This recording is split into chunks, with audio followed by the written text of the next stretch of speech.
ओम नमः शिवाय। भगवान शिव और भक्त गरीब भक्त की अद्भुत परीक्षा, सच्ची भक्ति की शक्ति। ओम नमः शिवाय।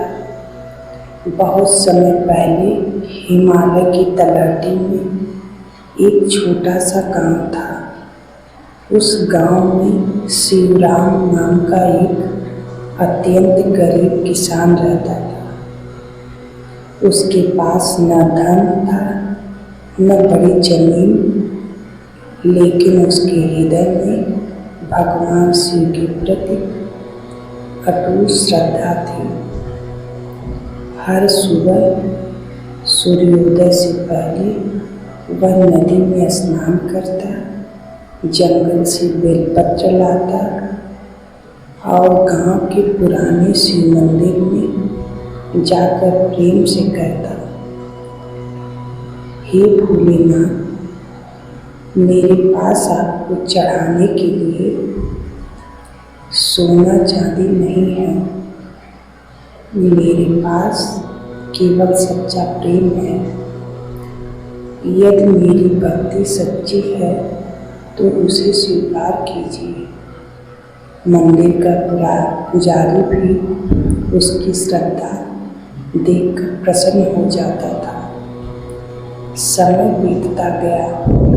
एक वर्ष ऐसा आया जब पूरे क्षेत्र में भयंकर सूखा पड़ गया। खेत सूख गए, कुएं खाली हो गए और लोगों के घरों में भोजन तक नहीं बचा। गांव के अधिकांश लोग भगवान को दोष देने लगे। कई लोगों ने मंदिर जाना भी छोड़ दिया, लेकिन शिवराम की भक्ति तनिक भी कम नहीं हुई। वह कहता, जब सुख मिला तब भी भगवान मेरे थे, आज दुख आया है तब भी भगवान मेरे ही हैं। एक दिन उसके घर में खाने के लिए केवल एक रोटी बची थी। उसकी पत्नी ने कहा, आज यह रोटी तुम खा लो। तुम पूरे दिन खेत में मेहनत करते हो। तभी दरवाजे पर एक बूढ़ा साधु आया और बोला, बेटा, 3 दिन से भूखा हूँ।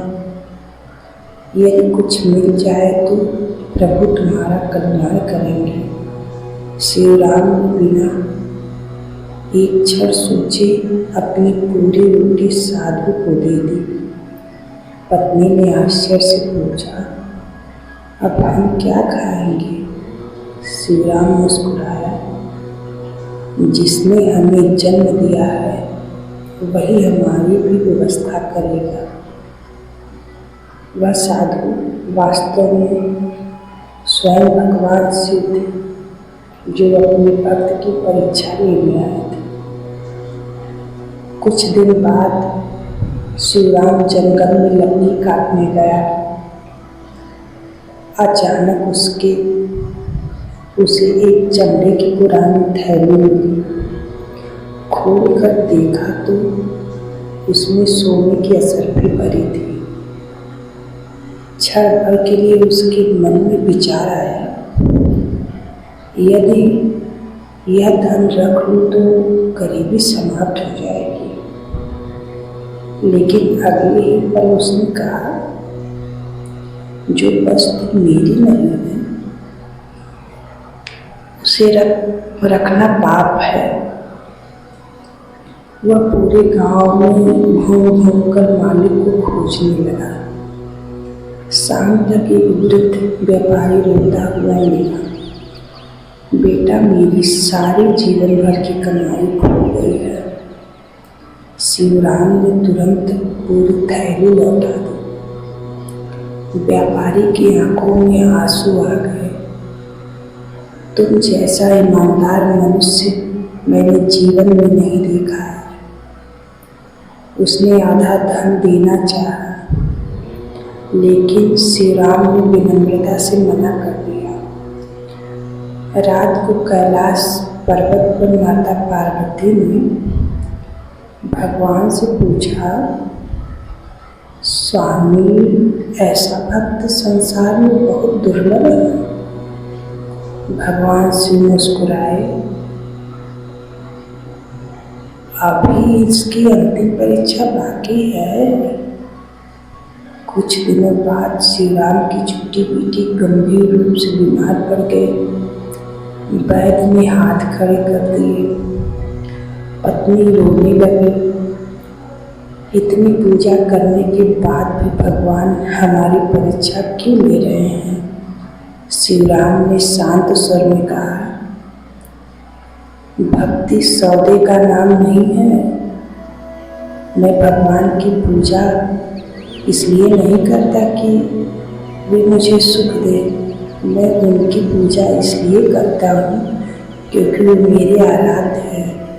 उस रात वह मंदिर पहुँचा। शिवलिंग के सामने बैठकर बोला, हे महादेव, यदि मेरी आय मेरी बेटी को मिल सकती है तो मेरी सारी आय उसे दे दीजिए। उसकी आंखों से आंसू बहने लगे। उसी समय मंदिर में दिव्य प्रकाश फैला। भगवान शिव और माता पार्वती अपने वास्तविक दिव्य स्वरूप में प्रकट हुए। पूरा मंदिर ओम नमः शिवाय की ध्वनि में गूंज उठा। भगवान बोले, वास्तव में श्री राम, तुमने कभी धन नहीं मांगा, कभी वैभव नहीं मांगा, तुमने केवल प्रेम मांगा है। श्री राम भूमि पर दंडवत होकर रोने लगा, प्रभु मुझे कुछ नहीं चाहिए, बस आपकी भक्ति कभी न कम हो। महादेव ने त्रिशूल उठाया और कहा, आज से तुम्हारे घर में कभी अन्न की कमी नहीं होगी। तुम्हारी बेटी पूरी स्वस्थ होगी और तुम्हारा नाम सच्चे भक्तों में लिया जाएगा। भगवान ने उसके सिर पर हाथ रखा। उसी क्षण उसकी बेटी स्वस्थ हो गई। अगले दिन पूरे गांव में यह चमत्कार देखा।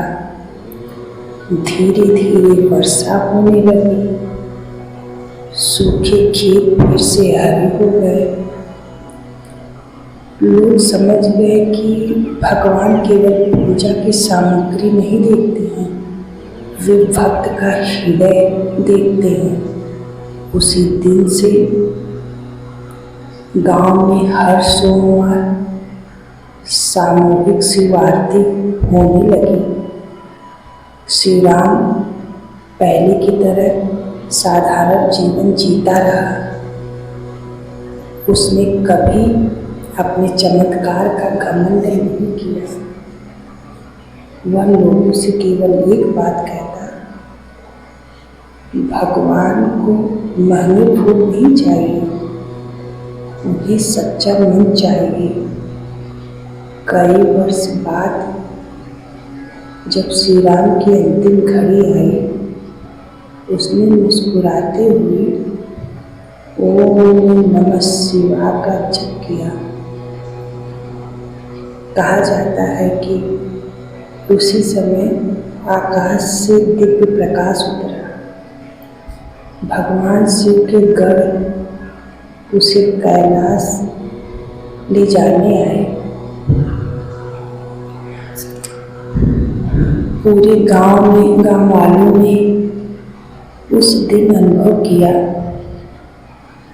कि सच्ची भक्ति कभी व्यर्थ नहीं जाती है।